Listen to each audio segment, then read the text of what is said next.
Oke, jadi selalu ada solusi untuk setiap masalah gitu ya. Ini ada masalah kabelnya.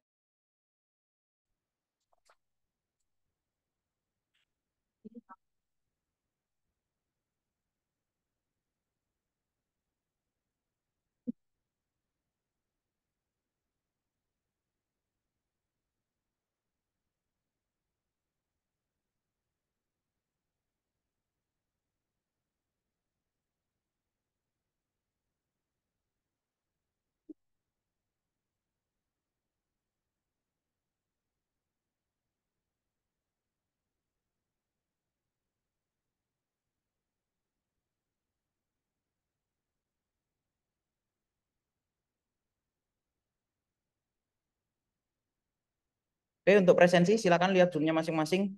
Udah kelihatan. Mikrofonnya dimatiin aja. Atau juga volumenya dikecilin. Yang penting bisa lihat apa yang saya share screen.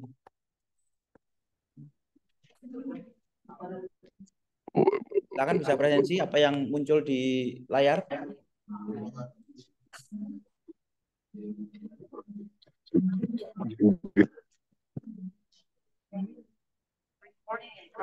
Halo, halo, halo, halo, halo. Oh,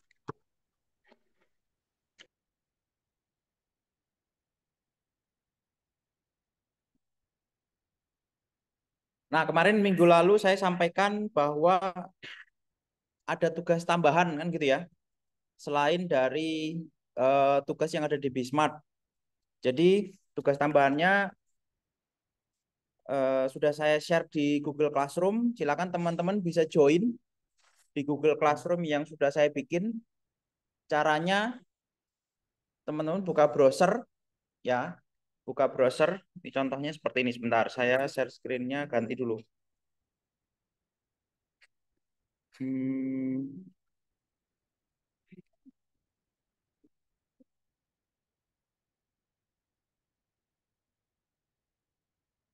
Nah, caranya silakan buka Google Classroom dengan cara ketik di browser classroom.google.com, terus masukin email WNY, ya, masukin email WNY.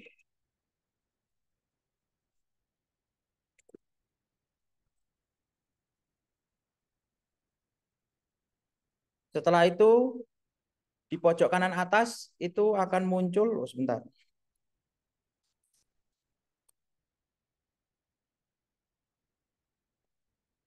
Di pojok kanan atas ada tulisan join kelas. Nah, terus masukkan kode yang tadi saya share. Ya, jadi di pojok kanan atas ini ada tanda plus, kemudian kelas. Nah, kelas code-nya ini 4YM-BS2H. 4YM-BS2H. Jadi bisa dimasukkan tokennya atau kode kelasnya ke tadi ya Google Classroom sehingga teman-teman otomatis akan masuk ke kelas ini, kelas yang sudah saya bikin. Pastikan nama kelasnya BPSM Transformasi Digital gitu ya.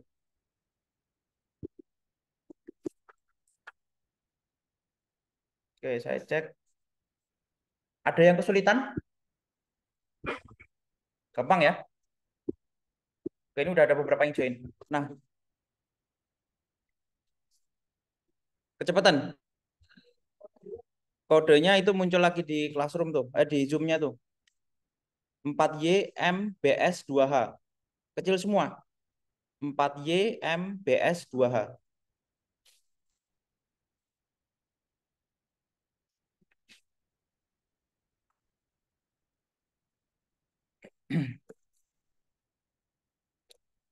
Oke, kalau sudah, kemudian saya akan jelaskan tugasnya. Tugasnya ada dua, semuanya berkelompok. Ya, jadi tugasnya ada dua dan semuanya berkelompok.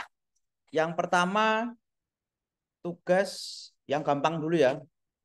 Tugasnya itu terkait dengan sosial media. Tugasnya apa? Bikin konten, gitu ya. Bikin konten. Nah, tapi ada ketentuannya ya, tidak sembarang. Nah, Di situ sudah ada keterangan panduan tugas bagi teman-teman yang sudah join. Itu sudah ada tulisan tugas media sosial. Kemudian scroll ke bawah ada panduan tugas. Nah, di panduan tugas sudah informasi terkait tugas yang harus dikerjakan seperti apa. Nah, karena sekarang tadi kemarin saya sampaikan Gen AI itu sekarang sangat masif sekali gitu ya, sehingga kita akan manfaatkan itu untuk pembuatan konten ya. Dan ini nanti bentar, ini saya kasih tambahan ya.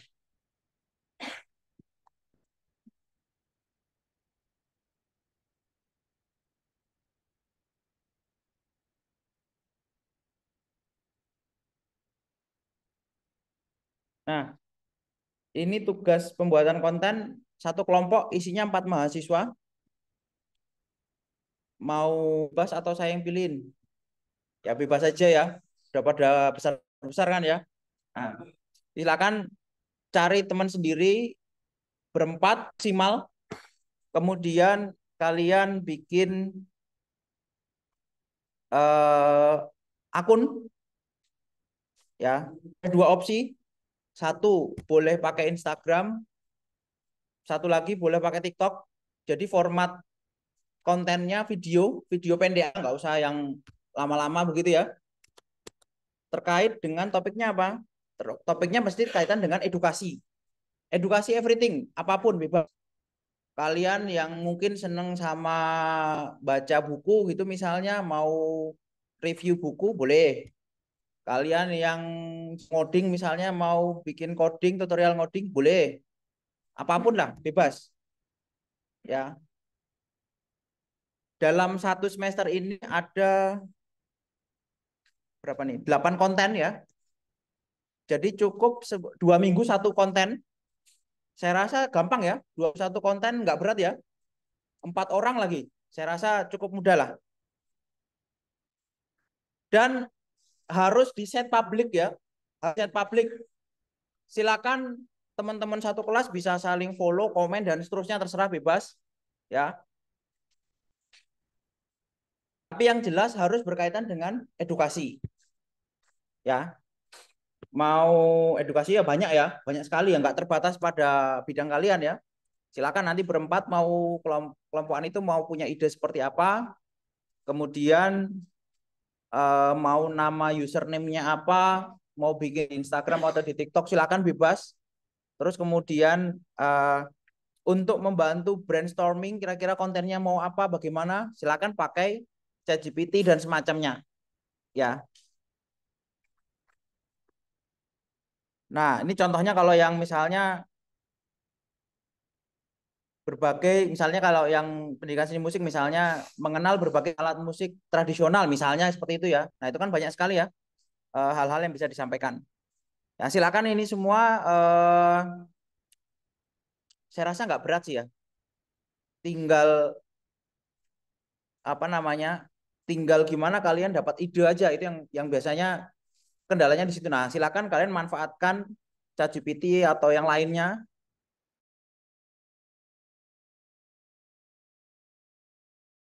ya, lebih mudah dalam mengerjakan.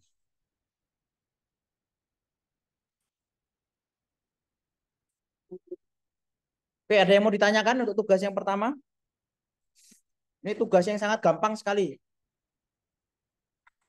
Nah, salah satu hal yang bisa membantu untuk kalian, sebentar ini saya ganti WiFi. Hal yang mungkin ya, nanti mungkin bisa membantu itu adalah, tolong dengarkan dulu nanti aja diskusinya ya, dengarkan dulu. Salah satu yang bisa membantu adalah sekarang itu kita nggak bisa jauh-jauh dari sosial media kan gitu ya. Nah, sosial media itu salah satu yang kontennya isinya itu adalah meme, ya nggak? Banyak ya meme ya. Nah, silakan itu juga bisa kalian manfaatkan. Ya, nggak harus apa sih namanya edukasi harus serius terus itu enggak juga ya. Banyak yang disajikan dengan konten-konten atau atau cara-cara yang lucu baik dari sisi penyampaiannya, visualnya. Nah, silakan itu kalian bisa manfaatkan. Ya enggak harus yang formal gitu ya. Harus formal. Latar belakang dari video ini adalah begini-begini ya. Mah lucu gitu ya, aneh sekali kalau gitu. Nah, jadi silakan yang apa ya? Ya natural aja ya, suka-suka kalian, yang penting kontennya itu sesuai dengan edukasi. Kan banyak ya hal-hal misalnya ceritaan sejarah tapi ditambah hal-hal yang mungkin sedikit lucu gitu ya. Itu silakan kalian bisa bumbui konten-konten kalian ya dengan hal-hal semacam itu. Ya, dan sekali lagi yang penting tidak boleh di private ya, harus di public. Jadi silakan dibuka dan jangan sampai saat upload salah akun. Nah, nanti salah akun tuh bahaya kan. Jadi jangan sampai salah akun. Kemudian eh, pastikan juga kontennya ya enggak tidak sara begitu ya. Walaupun edukasi ya jangan jangan jelek-jelekin agama tertentu atau ras tertentu gitu ya. Ya tetap santun lah. Ya, walaupun mungkin nanti ada hal-hal yang mungkin bisa dibikin lucu, cuman jangan nyinggung sara. Nah, itu bentuknya mesti video. Videonya silakan. Kalian mau generate pakai AI juga boleh. Mau edit sendiri boleh. Soundnya juga silakan mau eh, edit sendiri boleh. Pakai AI juga boleh. Bebas. Nggak ada ketentuan harus. Ya, makasih Mas. Taruh sini dulu. Ya, udah sini aja nggak apa. Sementara pakai Zoom aja. Ya, nanti saya cek lagi. Ya, jadi silakan pakai tool apa saja. Ya, nggak terbatas. Ya, mau ngedit monggo pakai CapCut bisa ya, atau tool editor yang lain, atau bawaan TikToknya juga udah ada ya editornya. Ya silakan lah, terserah kreativitas kalian eh, diuji pada mata kuliah ini kan gitu ya. Nah, penilaiannya sederhana. Saya akan menilai apa ya terlalu dalam gitu ya. Yang penting tiap 2 minggu kalian ngumpulin ada konten, udah cukup ya, udah cukup. Saya akan berikan penilaian. Ya tentunya tadi ya kaitan-kaitan dengan apa SARA kayak gitu-gitu ya jangan dilanggar gitu ya. Kalau yang seperti itu ya nanti selain di banned sama atau bisa di report sama orang lain di sosmednya juga tentu jadi masalah kan. Oke, ini ada mungkin yang mau ditanyakan kaitan dengan pembuatan konten.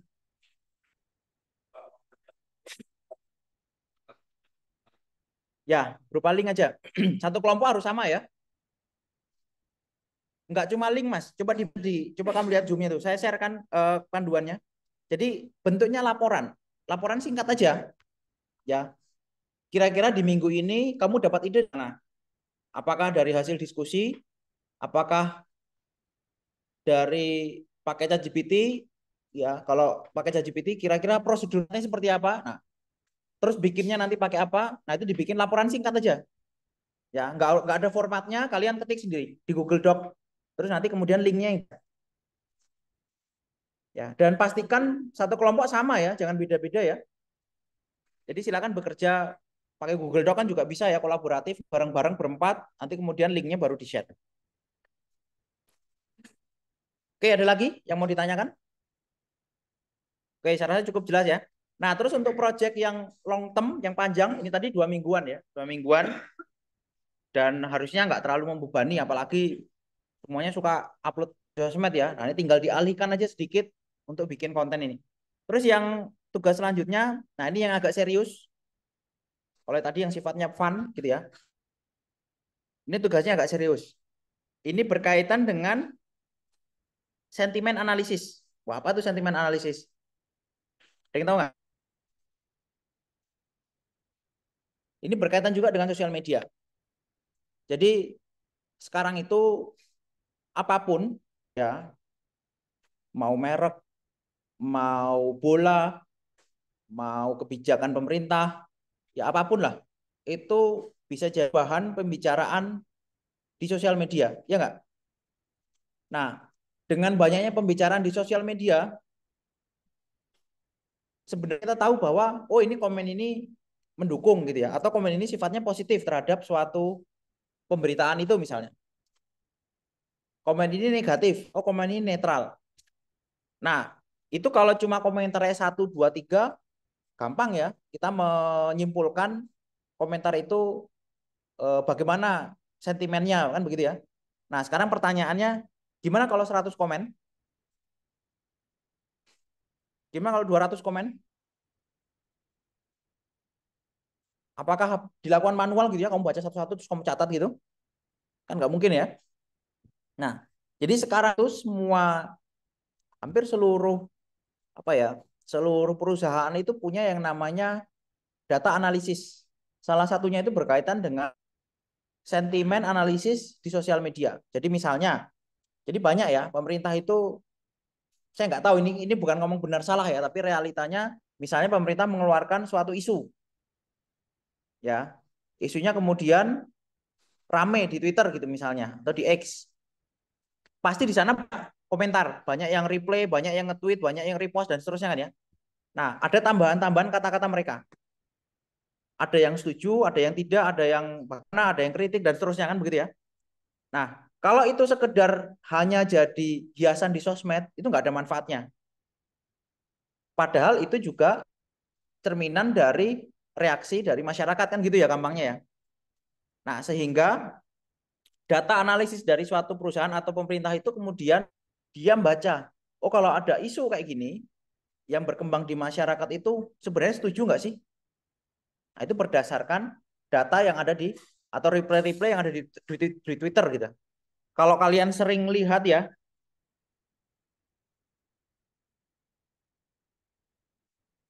ada drone emprit, tahu nggak? Yang punya itu namanya Ismail Fahmi.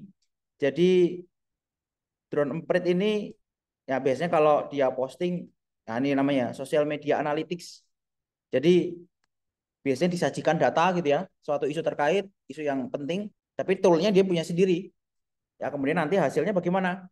Apakah banyak yang setuju, banyak yang tidak setuju, responnya bagaimana? Nah itu salah satu eh, yang terkenal ya namanya drone emprit. Nah kemudian kita akan bikin yang seperti itu, tapi caranya eh, tanpa coding gitu ya, jadi diusahakan mudah.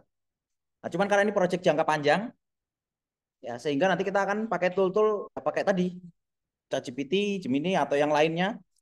Jadi banyak sekali AI yang bisa teman-teman pakai ya. Salah satu yang terkenal kemarin yang rakyat ada namanya DeepSeek. Tahu nggak? Nggak tahu. Nah ini juga ada cerita seru ya di balik DeepSeek ini. Ya namanya DeepSeek. Terus di Cina juga ada yang namanya Qwen. Ya Qwen. Qwen. Ya Qwen. Ya jadi ada DeepSeek, ada Qwen. Ini tool-tool yang teman-teman bisa pakai. Terus kalau yang dari Google namanya Gemini. Ya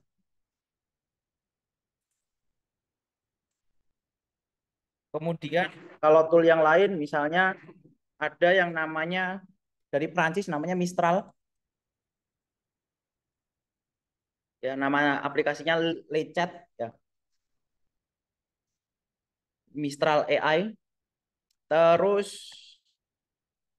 apalagi ya? Kalau di WhatsApp udah ada Meta gitu ya, tapi itu sayangnya nggak terlalu pinter gitu ya. Itu salah satu yang apa ya? Namanya istilahnya model ya. Jadi ini itu model, model model bahasa gitulah ya. WhatsApp itu modelnya kecil gitu, jadi nggak terlalu pintar. Nah, model yang besar-besar itu yang tadi saya sebutkan ya, ada DeepSeek, ChatGPT, Qwen, kemudian Gemini, Mistral. Nanti silakan kalian bisa manfaatkan itu nanti untuk membantu melakukan sentimen analisis.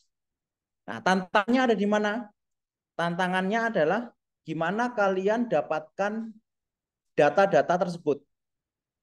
Ya, misalnya di sini udah ada keterangannya ya, panduan kalian misalnya mau nanti kalian harus mengambil suatu topik dulu gitu ya. Misalnya nih opini publik terhadap film terbaru, judul filmnya apa begitu misalnya ya. Nah, itu kan ramai diperbincangkan pasti. Nah, yang relevan dengan itu, kalian kumpulkan komen-komennya. Nah, ini caranya gimana? Ya, kalau kalian bisa ngoding sebenarnya banyak toolnya. Tapi paling gampang adalah di copy paste. Ya, satu komen di copy paste ke boleh di Google Doc, boleh di Google Sheet gitu ya. Intinya di copy paste di komen lah. Apa di suatu catatan gitu ya.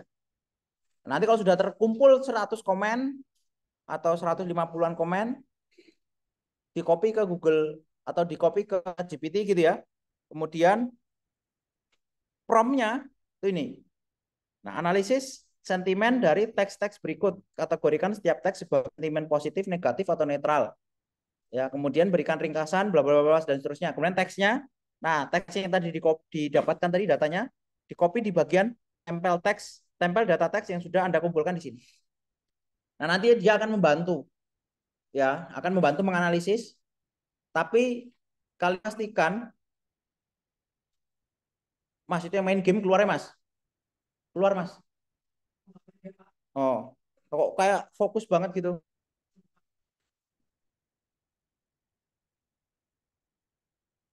Ya, jadi silakan nanti hasilnya kalian verifikasi karena tidak mestinya semua benar gitu ya. Tidak mesti hasilnya itu benar. Jadi silakan dibaca kemudian diverifikasi.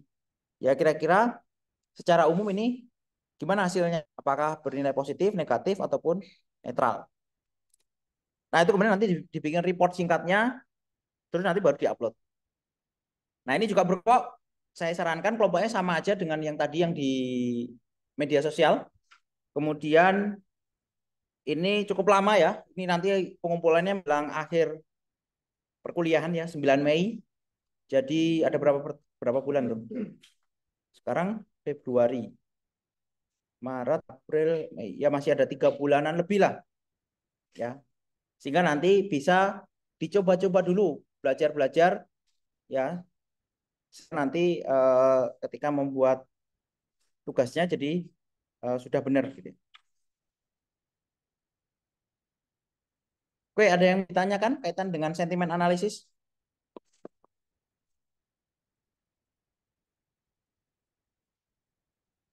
Cukup dipahami ya, bisa dipahami. Sebenarnya ini bisa kita lakukan manual, cuman kalau manual datanya ada 100, 200 data itu bukan mustahil tapi membosankan dan bahkan gitu ya. Nah, oleh karena itu bisa kita manfaatkan tool yang membantu kita ya agar kita tahu sentimennya seperti apa. Ya. Jadi jangan dibayangkan ya, sekarang itu kalau orang mau bikin produk aja biasanya kan kasih isu dulu tuh. Ya, bikin produk tertentu gitu. Misalnya apa eh, produk untuk skincare gitu misalnya ya. Nah, belum ada produknya, tapi sudah ada videonya, sudah ada iklannya gitu ya. Produknya mungkin belum ada. Ya, produknya belum ada. Itu diposting. Kemudian mungkin bayar-bayar gitu ya, biar tersebar kemana-mana, orang-orang akhirnya komen. Natural komennya. Ya. Nanti kalau responnya negatif, apa yang terjadi? Gampang, produknya nggak usah dikeluarin. Ngapain? Wong responnya negatif, ngapain capek-capek bikin produk yang tidak diterima sama masyarakat kan gitu. Nah, jadi sampai selevel itu ya. Jadi bikin produk itu sekarang harus benar-benar tahu ini nanti diterima nggak sama si masyarakat. Kalau responnya mungkin positif atau mungkin nanti banyak komentar yang ada tambahan gitu ya. Oh ini kayaknya kemasannya kurang bagus nih. Nah, nanti bisa jadi ada revisi produk. Nah, jadi itu salah satu hal kaitan dengan fungsi dari sentimen analisis itu. Ya, jadi banyak kalau di perusahaan seperti itu. Kalau di kebijakan pemerintah bisa jadi kebijakannya kemudian ditunda, diperbaiki gitu ya. Jadi belum dibikin kebijakannya tapi isunya dilempar dulu biar riuh gitu ya, biar rame. Kemudian baru didapatkan. Oh ini nanti diterima kalau rame dan bikin kegaduhan ya mungkin perlu ditunda atau direvisi ataupun mungkin dibatalkan gitu misalnya. Tapi kalau rame oke semuanya setuju ya baru kemudian bisa disahkan. Nah itu cara kerjanya seperti itu. Jadi nggak usah heran gitu ya kalau ada kebijakan kemudian sudah digaung-gaungkan kemudian ada revisi gitu ya. Ya karena kenapa? Ya rame di masyarakat, karena rame di masyarakat paling gampang sekarang ngeceknya di sosmed gitu ya. Karena nggak mungkin kan kita survei satu gitu ya, tanya-tanya satu orang kan pasti butuh waktu dan butuh dana yang sangat besar sekali kan ya. Nah, makanya sekarang ngeceknya di sosmed. Nah, jadi salah satu fungsi sosmed tidak sekedar untuk flexing, tapi bagi yang perusahaan atau pembuat kebijakan atau yang lebih besar lagi yaitu itu data. Nah, makanya kemudian Twitter, Facebook, Instagram dan lain-lain ya TikTok itu bisa menjual data. Ya, jadi mereka bisa jual. Ya, makanya kalau perusahaan ya beli datanya. Nah, itu kaitan dengan tugas sentimen analisis. Ya. Oke, sebelum kita lanjutkan ada yang mau ditanyakan atau didiskusikan? Ini sepanjang sepanjang mata kuliah ini kalau memang ada yang mau didiskusikan kaitan dengan tugas-tugas ini silakan ya. Jadi ada dua tugas. Yang pertama saya recap ya. Yang pertama konten untuk media sosial berkelompok empat orang. Kontennya formatnya video. Ya kalau video pasti ada suaranya ya. Kemudian itu dikumpulkan 2 minggu sekali. Terus kemudian untuk yang tugas besarnya itu sentimen analisis cukup satu project aja. Ya, nanti akhir pengumpulan di akhir di awal Mei ya, 9 Mei. Maka nanti sambil jalan cari kira-kira topik apa yang mau diangkat gitu ya. Misal kalau kalian senang dengan sesuatu hal misalnya film gitu ya. Tapi jangan film yang tidak populer gitu ya. Nanti kalau tidak populer komentarnya sangat sedikit. Nah, kesusahan. Jadi harus cari topik yang itu diperbincangkan lah. Ya minimal 150 sampai 200 kalau di Twitter gitu ya. Uh, ya replian lah, 200 replian ya. Kenapa saya dari tadi menyebutkan Twitter? Karena sosmed lain itu basisnya tidak teks. Kalau di Twitter itu utamanya basisnya teks.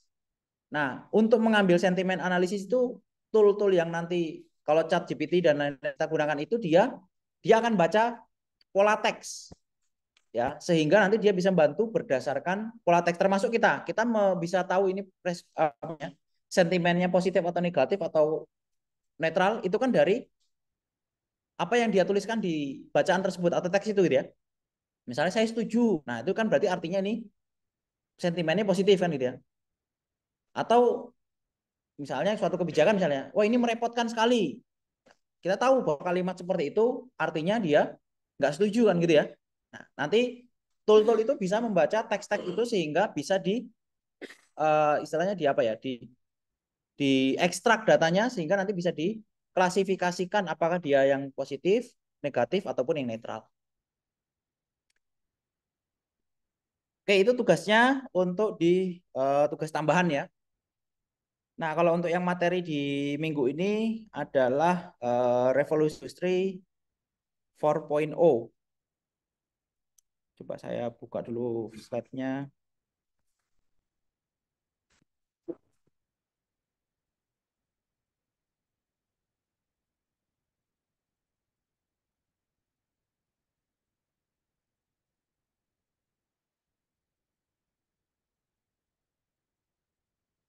Oke, ini kelihatan nggak slide-nya? Kelihatan ya? Oke.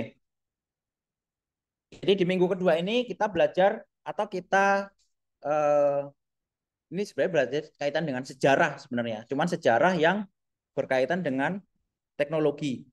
Jadi ada istilah namanya revolusi industri. Nah, revolusi industri ini adalah sesuatu di mana masa terjadi transisi yang besar pada dunia industri. Kenapa kok menceritakan industri? Karena di industri itulah kemudian nanti banyak hal yang mengubah dunia kita. Ya, bagaimana cara melakukan misalnya pembuatan meja zaman dulu sama sekarang mungkin beda. Bagaimana cara bikin laptop gitu ya. Zaman dulu sama mungkin kalau yang zaman-zaman awal pembuatan laptop sama sekarang-sekarang ini mungkin berbeda.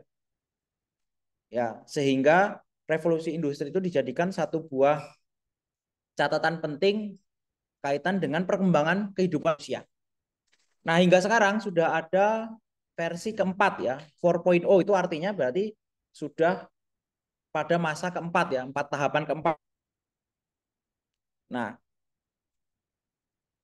gimana tahunya sekarang masa keempat? Jadi ini bicara sejarah ya. Jadi tahapan-tahapannya di tahun 1800-an itu eh, pertama kali muncul yang namanya mesin uap. Ya, jangan dibayangkan mesin itu seperti yang sekarang ini yang kalian naik motor gitu ya, mesin seperti itu, mobil gitu enggak ya. Jadi belum ada. Nah, dulu waktu menggerakkan sesuatu itu menggunakan dorongan dari uap. Jadi uap itu berarti air yang direbus. Nah, air yang direbus itu, uapnya itu kan punya tekanan. Kalau itu dialiri pada suatu pipa, ya tekanan tersebut dialiri pada suatu pipa, nanti dia bisa mendorong, kan gitu ya, memberikan tekanan. Nah, sehingga tekanan tersebut bisa dimanfaatkan untuk apa? Macam-macam. Misalnya untuk menggerakkan mesin, ya, untuk menggerakkan roda, untuk menggerakkan kereta api. Nah, jadi waktu itu ditemukan mesin uap sehingga bisa digunakan untuk menggerakkan hal-hal tersebut. Nah, mesin uap itu tadi ya rebus air sebenarnya. Cuman ya mekanismenya yang dioptimalkan gitu ya. Nah, dengan adanya penemuan mesin uap itu akhirnya apa? Mengubah seluruh aktivitas di industri. Yang awalnya itu mungkin mukulnya itu mukul mukul sesuatu gitu ya. Kalau ada sesuatu yang mungkin perlu dipres gitu ya, pakai tenaga manusia atau hewan. Nah, kemudian transisi ke mesin uap ini. Jadi lebih kekuatannya lebih besar ya, tidak perlu ngasih makan gitu ya. Kalau orang ngasih apa kan harus dikasih makan gitu ya. Ada masa capeknya, ada masa lelahnya gitu ya. Nah, kalau ini selama mesinnya itu normal, performa kerjanya seperti itu. Nah, kemudian di tahun 1900-an, jadi mesin uap itu lama ya, lama sekali. Baru di tahun 1900-an itu dikenal yang namanya istilah eh, apa namanya, catatan pentingnya itu dikenal listrik. Jadi listrik itu baru ditemukan tahun 1900. Nah, kalau kita hidup berarti belum lama dari kita hidup ya. Baru berapa? 125 tahun.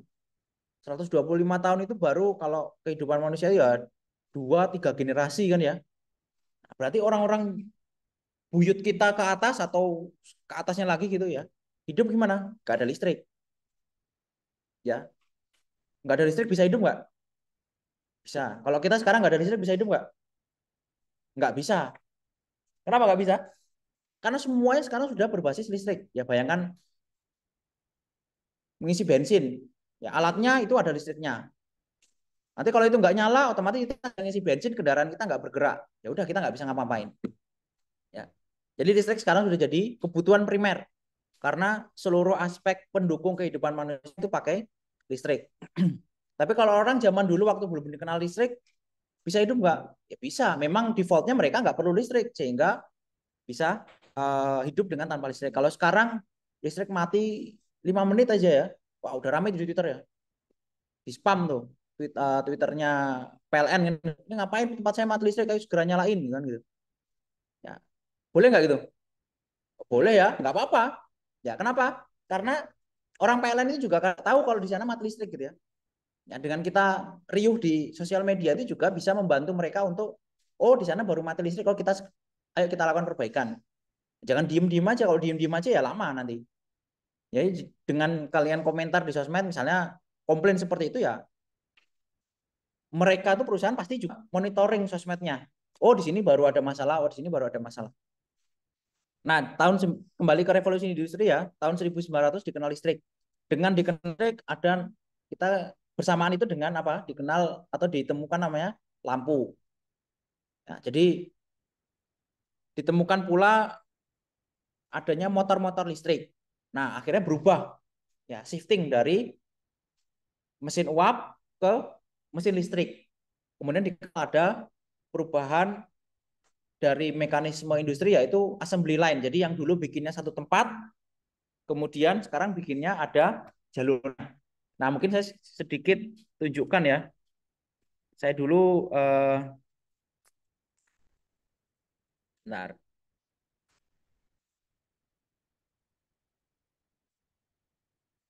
bisa backnya. Nah,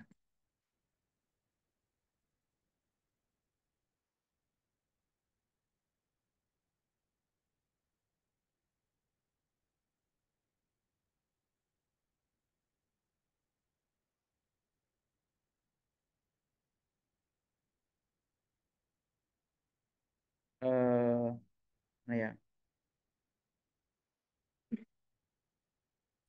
Nah, ini dulu saya kerja habis lulus S1 gitu ya, kerja di Astra Daihatsu Motor di bagian di pabrik mobil ya gini. Ya, jadi bikin mobil itu assembly line. Jadi pakai apa istilahnya ya? Ada jalurnya. Setiap orang mengerjakan sesuatu yang nggak banyak. Nah, jadi kalau kalian amati satu orang itu ya di video yang saya tampilkan, ya mungkin agak putus-putus ya gitu ya di Zoom. Itu hanya mengerjakan satu bagian. Jadi kalau misalnya dia pasang bumper, ya sepanjang dia ditempatkan di situ, jangannya masang bumper aja dulu. Nah, saya pernah dulu waktu habis lulus S1 kemudian kerja di tempat di Astra Daihatsu ini ya. Kalau di sana ada calon supervisor itu harus turun ke lapangan gitu ya. Kalau yang ini kan pekerjaan masang-masang itu kan normalnya lulusan SMK ya, operator lah istilahnya. Kalau yang lulusan S1 ditempatkan sebagai supervisor. Tapi untuk bisa jadi supervisor itu harus minimal 1 bulan jadi operator. Saya kerjaan satu bulan itu masangi bumper gitu. Bayangkan ya, masang bumper kemudian ada alatnya ya, semacam pengencangnya gitu. Dan capek sekali ya, capek sekali. Minimal 8 jam itu kerja seperti itu terus. Istirahatnya cuma jam 9, istirahat jam makan siang sama jam sekitar 2 persiapan untuk pulang. Nah, itu gambarannya ya, gambaran dari assembly line. Jadi ketika tahun 1900-an itu kemudian sudah ditemukan listrik kemudian dikenal assembly line. Jadi jalurnya tadi jalan tuh. Nah, itu pakai motor listrik. Setiap orang mengerjakan sesuatu tugas yang kecil. Makanya jalurnya bisa panjang sekali. Tapi di ujung sana, di ujung dari assembly line tersebut untuk bikin mobil kayak gini, ada yang tahu butuh waktu berapa? Ada yang tahu? Silakan tebak. Bikin mobil butuh waktu berapa? Di ujungnya keluar satu mobil butuh waktu berapa? 1 jam. Ada yang lain? 1 jam berarti 60 menit ya. Ada yang lain? 1,5 jam, 90 menit. Ada yang lain? 5 menit. Ada yang lain? Ada yang lain? 0,5 jam. Ada yang lain? 2 jam. Oke, ada 5 jawaban ya. Ada yang jawab paling kecil ya, 5 menit, 0,5 jam, 1 jam, 1,5 jam, 2 jam. Kira-kira mana jawaban yang mendekati? 5 menit. Beneran. Bahkan, nah ini bahkan ya, untuk bikin mobil Agya Ayla itu tahu ya? Agya Ayla itu di ujung line production untuk satu mobilnya cuma butuh waktu 50 detik. Jadi bikin mobil sama goreng tempe lebih cepat bikin mobil. Ya itu realita. Ya. Ini bukan bicara satu proses ya. Kan kita ngomongin produk. Kalau ngomong proses dari awal hingga akhir mungkin lama. Ya, karena masang rangkanya sampai masang mesin, masang semua itu lama. Tapi yang kita lihat endingnya. Bayangkan ya, jalur kemudian endingnya nanti kan di sana keluar satu produk, keluar satu produk, keluar satu produk kan gitu ya. Kan itu yang mau dijual. Nggak peduli prosesnya panjang apa, tapi kalau di belakang sana keluarnya banyak, berarti kan dia bisa menghasilkan banyak kan gitu ya. Nah, sekelas mobil yang kecil AGA itu cuma 50 detik. Setiap 50 detik itu keluar satu mobil, keluar satu mobil, keluar satu mobil. Untuk yang kelasnya lebih tinggi, Avanza sama Xenia, ya, waktu itu saya ikut itu ya, itu take time-nya, ya namanya istilah take time ya, 1 menit 10 detik. Jadi 20 detik lebih lama dibandingkan Agia dan Ayla. Nah, itu realita tuh. Nah, jadi goreng tempe sama bikin mobil lebih cepat bikin mobil. Nah, itulah kenapa penting ya ilmu pengetahuan sehingga bisa diterapkan, sehingga bisa membuat sesuatu yang optimal. Yang dikejarkan quantity ya, sehingga di akhir sana bisa jadi banyak produksinya. Nah, itu tahun 1990-an dikenal adanya line production. Terus di tahun 2000-an apa momentum yang paling besar di tahun 2000-an? Kira-kira adanya komputer. Penggunaan komputer semakin masif gitu ya. Di tahun 1900-an ada komputer nggak? Nggak ada ya. Jangan bayangkan seperti kehidupan kita sekarang. Tidak ada komputer. Mau ngetik gimana? Ya mungkin zaman dulu mungkin masih ada mesin ketik gitu ya. Jadi kalah gimana? Ya mungkin ditipek lah, di lain-lain. Nah, jadi setiap masa pasti punya caranya sendiri. Nah, kita kehidupan yang sekarang sudah dibekali dengan banyak perangkat. Ya, sehingga kita bisa manfaatkan dengan sebaik-baiknya. Nah, tadi kembali ke tahun 2000-an, revolusi industri ketiga itu karena apa? Adanya komputer. Yang awalnya tadi itu pembuatannya masih menggunakan manual manusia, walaupun sudah pakai motor, tapi kemudian mulai digantikan dengan komputer alias robot. Jadi robot-robot mulai ditempatkan. Nah, saya dulu juga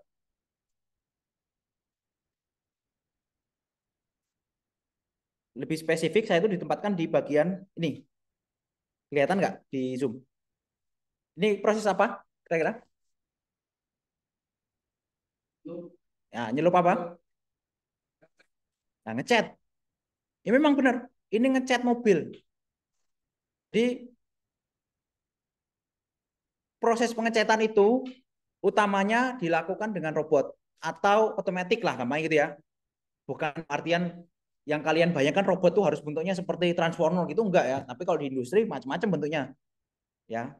Ini termasuk dalam otomasi. Jadi menggunakan program komputer untuk mengatur ini semua. Ya. Jadi larutan ini namanya larutan electrodipping. Ini dasar warnanya abu-abu. Jadi semua mobil yang mau dicat warna apapun itu bodinya dicat warna abu-abu dulu. Dengan cara ini seluruh bagian panel yang ada pada mobil tebalnya sama. Ya. Jadi kalau mau diset misalnya 2 mili, seluruh panelnya tebalnya sama 2 mili. Hal ini tidak mungkin bisa didapati kalau dicat secara manual, nggak mungkin. Manusia itu tempatnya salah dan lupa, ya nggak? Nah, itu kalau suruh ngerjain kayak gitu, sini tebalnya 5 mili, yang di sana tebalnya 1 mili, bahkan yang sini mungkin dicat. Makanya pakai otomasi. Ya, bayangkan ya, dengan begini tebalnya itu sama semua, seluruh panelnya 0,25, 0,2 atau mili lah. Ya, 1 sampai 2 mili. Ya, ini bahaya nih larutan ini. Ini ada listriknya nih. Kalau nyemplung ya udah pasti mati. Makanya ini tertutup. Nggak boleh ada orang masuk kecuali masa maintenance. Nah, kemudian juga selain itu pengecetan atau instalasinya juga menggunakan robot. Nah, ini juga ada. Jadi waktu saya kerja itu yang ngecat pakai orang itu benar-benar sangat minimalis sekali, sudah mulai dihilangin. Semuanya diganti otomasi robot. Apakah ada kemungkinan besok semua pabrik pakai robot? Ada. Makanya pekerjaan-pekerjaan manusia yang berulang yang rentan salah, apalagi kalau cuma ini ya, perusahaan kan cuma ngecat gitu ya. Tidak ada risiko apa namanya kaitan dengan orang secara langsung gitu ya. Kalau ini kan rusak ya hanya mobilnya aja rusak gitu ya. Tidak ada risiko dengan orang secara langsung. Maksudnya profesinya. Kalau dokter agak susah untuk diganti gitu ya karena langsung berhubungan dengan manusia gitu ya. Tapi kalau ini berhubungan dengan suatu alat, suatu produk yang nggak ada manusianya, sangat mudah sekali untuk digantikan. Nah ini di tahun 2000-an mulai banyak pakai robot, jadi penyemprotannya pakai robot. Ini juga lebih safety bagi manusia. Kenapa? Karena dia nggak perlu terpapar sama material cat itu gitu ya. Nah itu di tahun 2000-an gitu ya, dikenal adanya komputerisasi. Terus apa yang terjadi di tahun 2000 atau sekarang ini ya? Apa kok ada istilah revolusi industri 4.0? Nah, sekarang ini masanya big data. Jadi data itu banyak sekali di mana-mana. Kemudian sekarang teknologi internet, wireless itu juga sangat masif sekali. Nah, sehingga apa? Sehingga industri juga mulai bergeser. Ya, ada tambahan-tambahan. Ya, orang-orang atau bos, misalnya bos perusahaan hidupnya di Singapura, pabriknya di Indonesia, cek produksinya sekarang berapa yang di pabriknya gitu. Gimana caranya? nggak perlu datang ke sini. Buka handphone atau buka laptop, masuk ke sistem, dia udah tahu. Bahkan sistem-sistem yang dibikin itu bisa memberikan saran kira-kira optimasinya apa yang bisa dilakukan, errornya ada di mana, kesalahannya ada di mana. Ya, memberikan saran-saran seperti itu sehingga orang bekerja bisa langsung to the point. Oh, ini yang error, ini yang salah. Ini berarti harus kita perbaiki. Ya, itu semua berkaitan dengan adanya data-data dan wireless. Nah, dari inilah kemudian dikenal istilah revolusi industri 4.0. Apakah nanti ada revolusi industri yang lainnya atau selanjutnya? Bisa jadi ada. Kalau dilihat ya, sebenarnya transisinya itu namanya transisinya itu nggak linear, tidak setiap tahun berubah, tapi semakin cepat. Jadi eksponensial bentuknya. Ya, atau revolusi industri tahun 2000-an ke atas ini cuma butuh waktu 10 tahun. Ya, 10 sampai 15 tahun. Kalau yang dulu dari mesin uap ke listrik mungkin butuh waktu 100 sampai 150 tahun. Jadi semakin lama dia butuh waktunya semakin pendek. Nah, nanti bisa jadi dengan adanya AI terjadi revolusi industri misalnya 5.0 gitu ya. Bisa jadi seperti itu. Nah, yang akan kita pelajari adalah di bagian yang revolusi industri 4.0. Nah, ini beberapa gambaran ya dari ekonomi yang ada di dunia saat ini.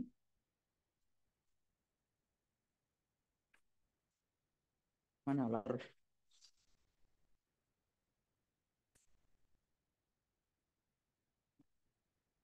Jadi kalau untuk marketplace sudah ada satu yang dicoret nih harusnya ya. Ini slide lama ini ya.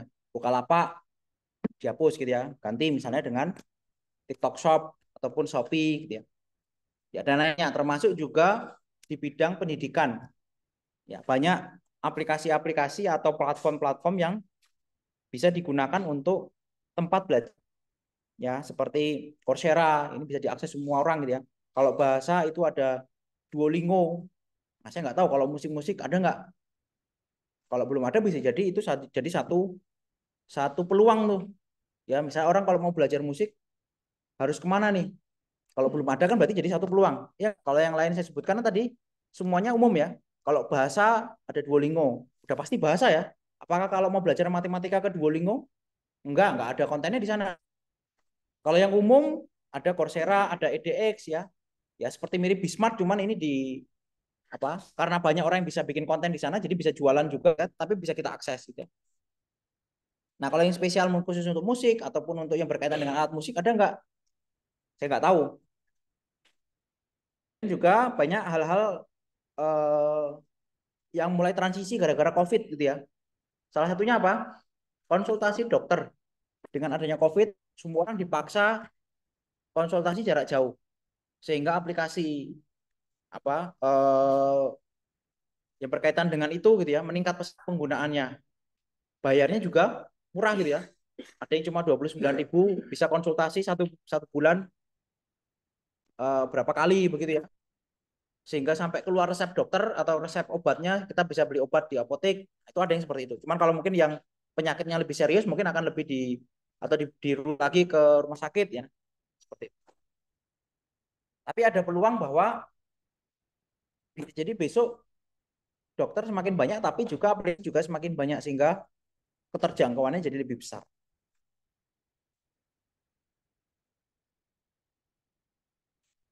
Nah, ini mungkin sedikit baran ya adanya transformasi di Indonesia. Itu salah satunya ini harusnya diceritakan. Ini gambaran ketika tahun berapa ya?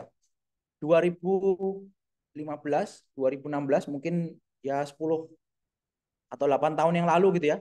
Ketika Tokopedia ada itu berarti artinya ada transisi dari toko fisik ke platform online. Termasuk juga dengan adanya Gojek, ojek-ojek manual, ojek pangkalan gitu ya, itu transisi ke aplikasi.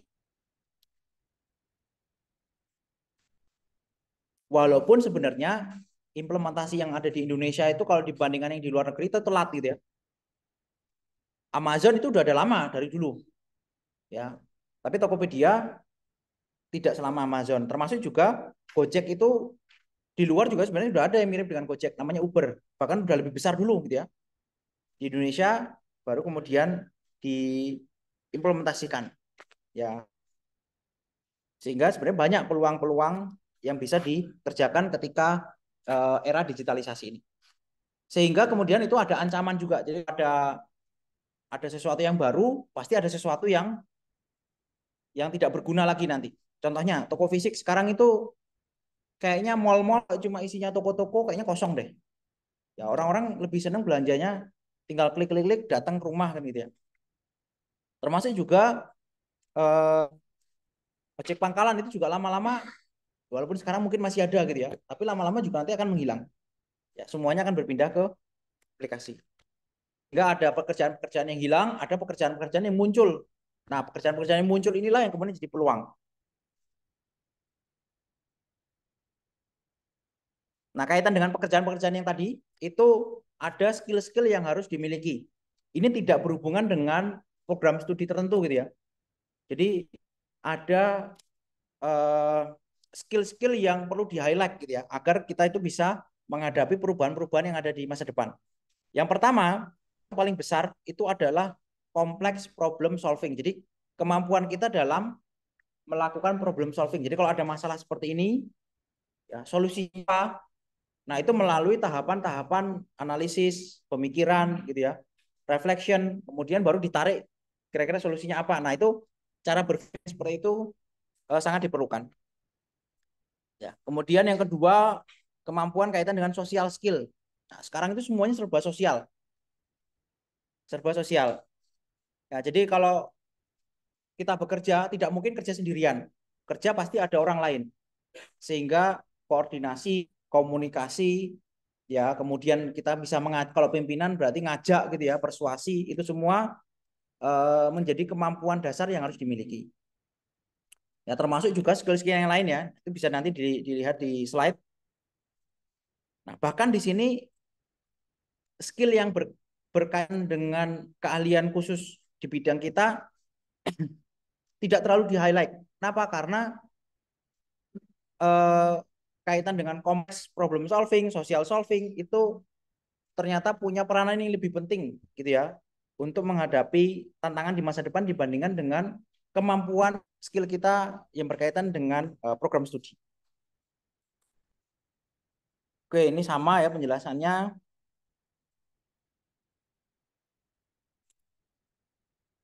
Terus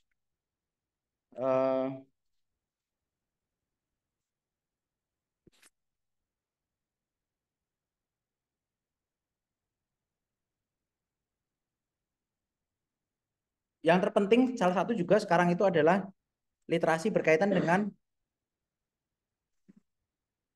matematika dan teknologi digital ya. Kenapa matematika dan teknologi digital? Jadi matematika itu sebenarnya semua hal yang berkaitan dengan teknologi itu dasarnya semua matematika. Ya, contoh, ini ada laptop nih. Ini laptop nggak mungkin ada kalau nggak ada orang ngitungin integral, nggak ada orang ngitungin digital. Ya, kenapa? Karena implementasi dari laptop ini bikin chipnya itu dari implementasi dari matematika pasti. Termasuk juga misalnya Gen AI, ChatGPT, itu juga sebenarnya implementasi dari problem matematika. Jadi aktivitas yang di belakangnya itu sebenarnya aktivitas matematika sekali. Walaupun yang kita hadapi itu berkaitan dengan bahasa kan ya. Kita masuk bahasa, kita dapat respon bahasa. Tapi apa yang terjadi di belakang sana, itu kalau dibedah isinya matematika sekali. Ya, silakan kalian kalau ada waktu cari papernya gitu ya, cari baca, pasti di sana isinya full persamaan-persamaan matematika. Ya, padahal itu bahas model untuk ChatGPT, bahas model untuk misalnya Gemini gitu ya. Nah, itu sehingga literasi kaitan dengan matematika dan teknologi digital itu sekarang menjadi satu hal yang penting juga. Oke, mungkin itu aja materi kaitan dengan revolusi industri 4.0. Ada yang mau diskusikan atau ditanyakan?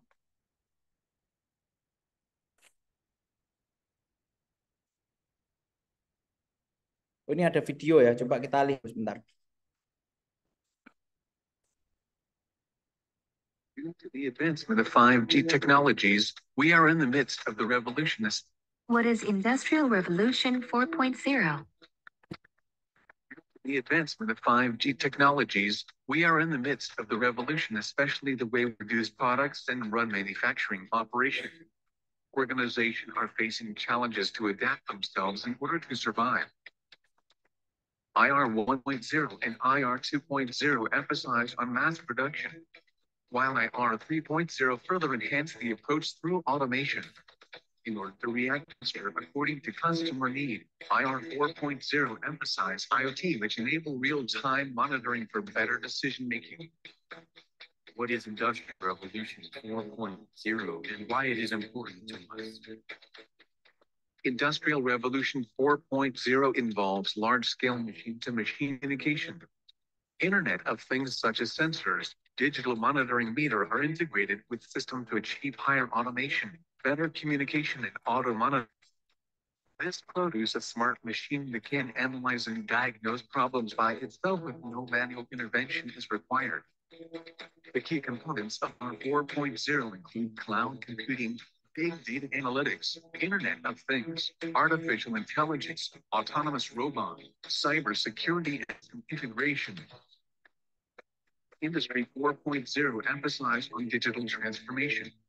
It has increased the value of supply chains by introducing flexibility, adaptability, and efficiency. Industry 4.0 represents the next wave of technology driving efficiency across operations. Failing to adopt IR 4.0 technology will cause organizations to fall behind as their operations and processes no longer competitive.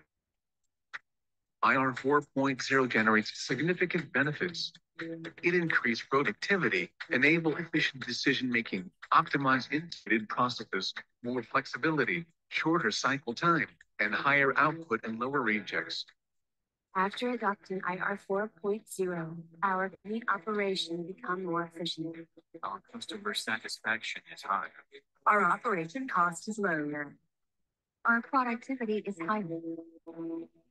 If you have any inquiries or questions, don't hesitate to contact us or visit our website. Oke, jadi itu gambarannya ya. Jadi dengan adanya Internet of Things juga bisa mengubah proses dari yang terjadi di industri. Ada satu contoh ya, yang tadi atau satu contoh yang mungkin ini bisa jadi diskusi kita ya. Teman-teman pasti tahu semua ya. Ada yang nggak pernah pakai Google Map?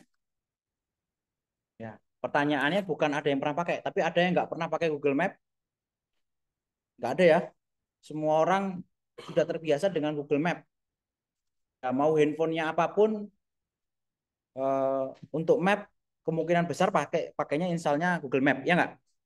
Sekarang pertanyaannya, ini sekarang ya saya mau direction dari UNY ya, atau tempat kita lah mana ya, bisa nggak ini? Nah kita direction ke misalnya UMY, Universitas Muhammadiyah Yogyakarta. Oke, kita kemudian, nah, ini kalau di sini kelihatan nggak ya? Nah ini di sini ada, ini warna apa ini? Oranye. Nah, pertanyaannya, kenapa ini warna oranye, di sini warna biru? Karena macet. Oke, sekarang kita coba cari warna lain. Nah, ini warna merah. Apa yang membedakan warna merah dan warna oranye? Merah macet banget, oranye macet aja gitu ya. Oke, sekarang pertanyaannya, bagaimana Google tahu di situ ada macet?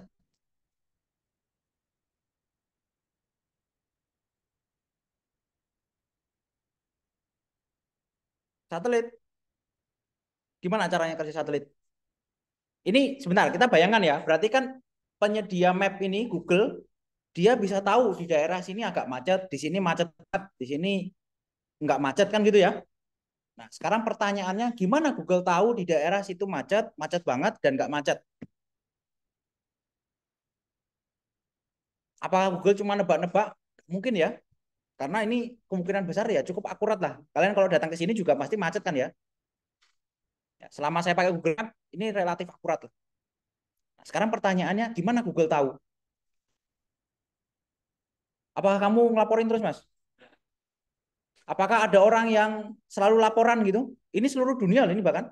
Kalau kamu ganti map dari UNY ke misalnya ke UII gitu, pasti juga bisa kedeteksi jalurnya. Ya, pertanyaan gimana caranya Google tahu? Jawabannya adalah ya karena kita semua pakai handphone. Ya, kok bisa tahu dia? Karena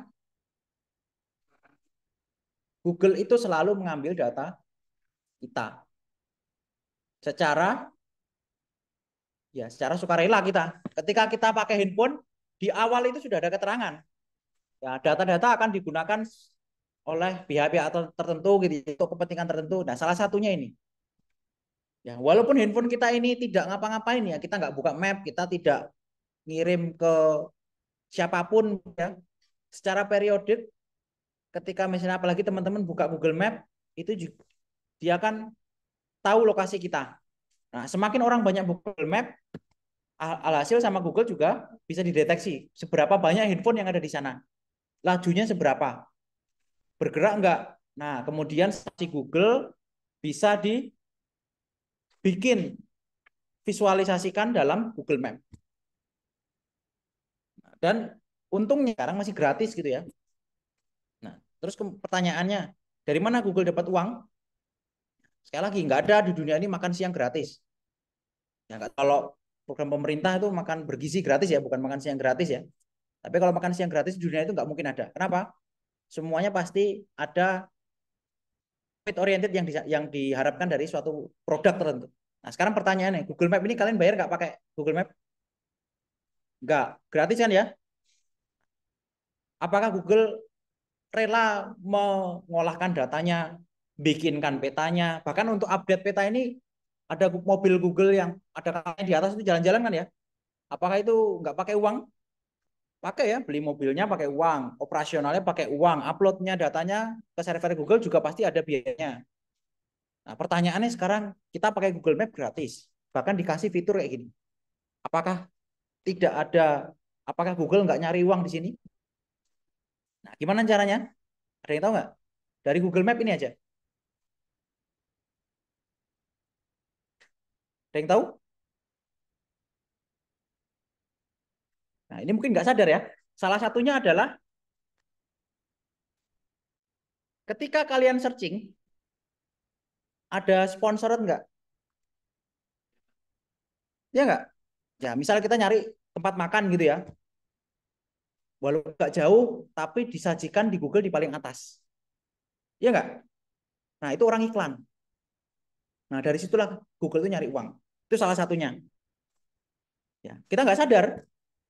Kita nggak sadar. Ya, tapi itu muncul di paling atas. Padahal mungkin lokasinya tidak yang paling dekat dengan kita. Misalnya nyari Korean restoran food gitu ya. Nah, nggak tahu munculnya apa gitu ya, tapi agak jauh. Padahal yang dekat ada nih. Kemungkinan besar yang jauh itu dia pasang iklan di Google Ads sehingga muncul di situ.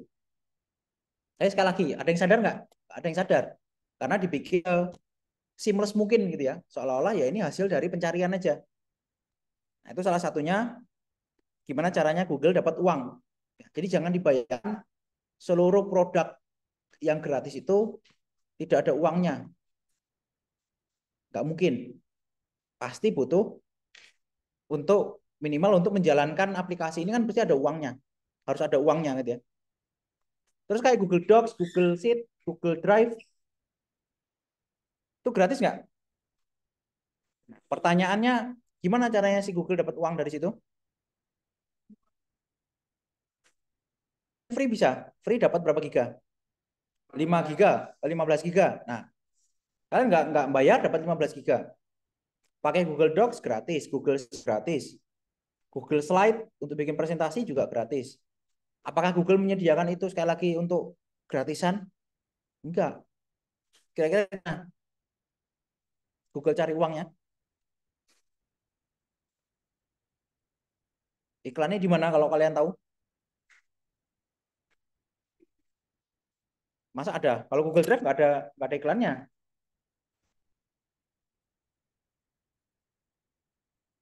Nih, kalau Google Drive nggak ada iklannya ya. Cuma daftar file kita, kemudian di samping kiri folder dan seterusnya. Nah, iklannya dari apa? Dapat uangnya dari mana? Dapat uangnya adalah dari data yang kita serahkan. Apakah kamu, apakah Google tidak bisa mengakses data kita? Sangat bisa sekali, wong itu di servernya sana. Apakah tidak? Apakah si Google itu kemudian itu rela gitu ya, suka-suka apa gratisan untuk kalian gitu? Enggak. Data itu kemudian dikumpulkan untuk ngapain? Salah satunya untuk, lah ini bisa adanya Gemini.ai ini kan salah satu hasil dari learning, pembelajaran. Pembelajaran itu butuh data. Datanya dari mana? Ya salah satunya dari Google Docs, Google Sheet ya dan seterusnya. Nah, jadi jangan dibayangkan apa yang ada yang gratis yang kita nikmati sekarang ini tuh ya bener-bener gratis. Enggak juga. Ya, mungkin ada iklan atau mungkin ada sesuatu yang harus itu ya gratis. Tapi kalau gratisan apa konsekuensinya? Ada iklannya gitu ya. Bahkan ada iklan yang 20 detik nggak bisa di skip lagi. Nah, itu menjengkelkan ya. Solusinya apa? Solusinya beli premium kan selesai. Hidupnya lebih tenang ya. Nah, itu jadi apapun yang gratis pasti ada atau yang harus kita bayarkan. Bahkan YouTube itu jadi cara kerjanya pinter banget ya. Kita penonton harus bayar untuk tidak lihat iklan. Orang yang mau ngiklan di YouTube harus bayar biar iklannya muncul. Bayangan tuh. Ya, jadi orang yang mau nonton kalau nggak mau ada iklannya harus bayar. Kalau orang atau perusahaan yang mau iklannya muncul di YouTube harus bayar juga. Jadi dapat uang dari dua dua pengguna, dua kategori pengguna ya, user biasa sama yang mau iklan. Terus bikin konten sendiri? Enggak, yang bikin konten siapa? Konten kreatornya kan? YouTube tinggal nyediain platformnya aja. Nah, itu eh, cara kerjanya si YouTube dapat uang gitu. Ya, sama halnya dengan WhatsApp.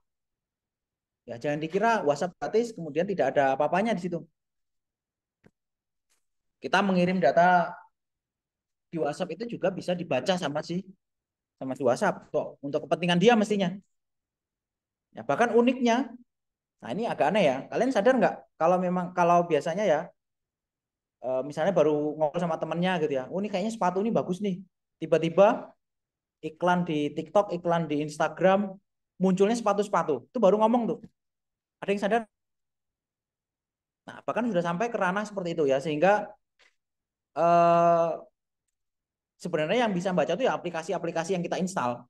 Ya, kemudian dia akan mengoleksi data-data, kemudian difilter untuk personalized ad. Jadi iklannya lebih personalized.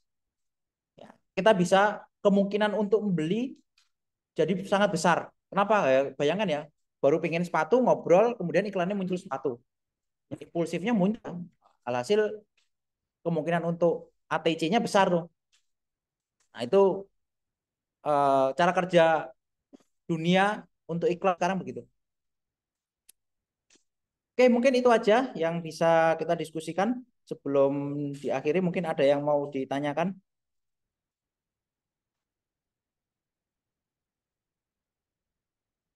Ntar saya cek untuk presensi udah semua ya.